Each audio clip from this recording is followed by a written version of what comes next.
वीर्य के वेग को नहीं रोकना चाहिए। राजीव दीक्षित जी ऐसा कहते हैं। प्रोस्टेट कैंसर जैसी ये समस्या देखें तो ये भोजन से।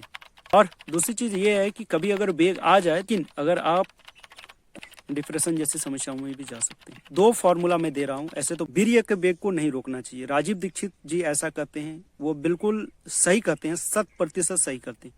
क्योंकि वीर्य के वेग को रोकेंगे तो तरह तरह की बीमारी होंगी, फिर प्रोस्टेट कैंसर जैसी ये समस्याएं फिर होने लगती है। तो आप इसको जबरदस्ती ना रोकें।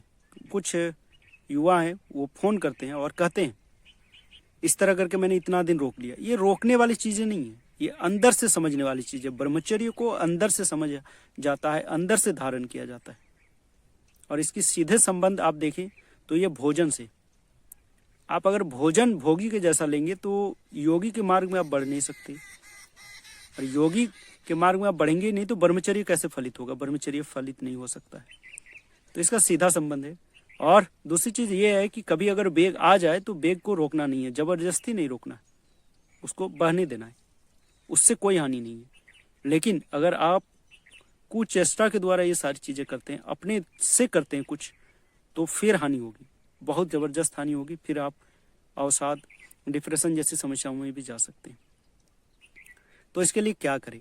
इसके लिए 2 फॉर्मूला मैं दे रहा हूं। ऐसे तो बहुत सारी चीजें हैं, लेकिन 2 जो गलतियां अक्सर लोग करते हैं, एक तो गलतियां हैं कि अपनी स्मृति को फिर उठाते, वो गंदे स्मृति फिर उठाएंगे तो वो फिर संस्कार बनेगा, फिर बार बार संस्कार बनेगा, वो रिपीटेड होगा, वो खत्म नहीं होगी ये चीजें। तो ये योग दर्शन में जैसे लिखा हुआ, ये जो स्मृतियां हैं, ये जो मेमोरी है, वो मेमोरी को आप रोक सकते हैं, क्योंकि आप ही उठाते मेमोरी को। तो आप उस मेमोरी को बदल सकते हैं। अब मेमोरी को बदल देंगे तो फिर दूसरी मेमोरी आएगी, दूसरी स्मृति उठाएंगे, अच्छी वाली स्मृति उठाएंगे, तो इससे छुटकारा मिलेगी। और दूसरी चीज मैंने जैसे कहा है कि भोजन पर नियंत्रण होना चाहिए। योगी को उतना ही भोजन लेना चाहिए जितना आवश्यक हो। अगर कभी आवश्यक ना हो तो रात का भोजन ही बंद कर दे, कोई उसमें समस्या नहीं होती है।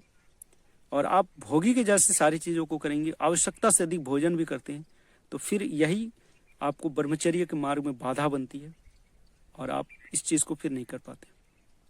तो इन विशेष बातों पर ध्यान रखेंगे। और किसी प्रकार की और भी समस्याएं हैं तो आप मुझे कमेंट करें।